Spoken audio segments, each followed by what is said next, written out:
Guys, இனிமேல் நம்மளுடைய சேனலில் வீடியோஸ் போஸ்ட் பண்ணும்போது அதில் வந்து எனக்கு தெரிஞ்ச ஒரு சின்ன சின்ன டிப்ஸ்லாம் வந்து நான் வீடியோ ஸ்டார்டிங்லையோ இல்லை எண்டிங்லேயோ சொல்கிறேங்க. உங்களுக்கு அந்த வீடியோ பிடிச்சிருந்தா மற்றவங்களுக்கு ஷேர் பண்ணி விட்ருங்க, ஒரு லைக் போட்டுருங்க. அண்ட் நம்மளுடைய சேனலுக்கு வந்து புதுசாக நேம் மாற்றிட்டேன், விகாஸ் பிரதி ஜேர்னி. இது ரெண்டுமே என்னுடைய பாப்பா பேருங்க தான்.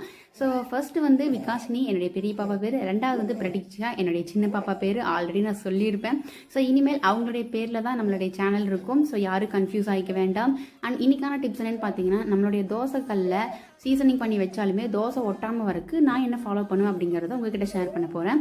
ஸோ ஒரு பெரிய வெங்காயத்தை ரெண்டாக கட் பண்ணிவிட்டு அதை லைட்டாக ஆயிலில் டிப் பண்ணி தோசைக்கல் நல்லா சூடானதுக்கப்புறமா தேய்ச்சிட்டு அதுக்கப்புறமா நம்ம வந்து தோசை ஊற்றும் போது தோசை நல்லா முருகலாக வரும். கல்லை ஒட்டவே ஒட்டாதீங்க, ரொம்பவே சூப்பராக இருக்கும். அண்ட் உங்கள் யாருக்கெல்லாம் வந்து தோசை கூட கரும்பு சக்கரை வச்சு சாப்பிட்றதுக்கு, நாட்டு சக்கரைன்னு சொல்லுவோம், அதை வச்சு சாப்பிட்றதுக்கு ரொம்ப பிடிக்கும் அப்படிங்கிறத கமெண்ட்டில் சொல்லிடுங்க. என்னுடைய பாப்பாவோட ஃபேவரட் ஒன்று அது.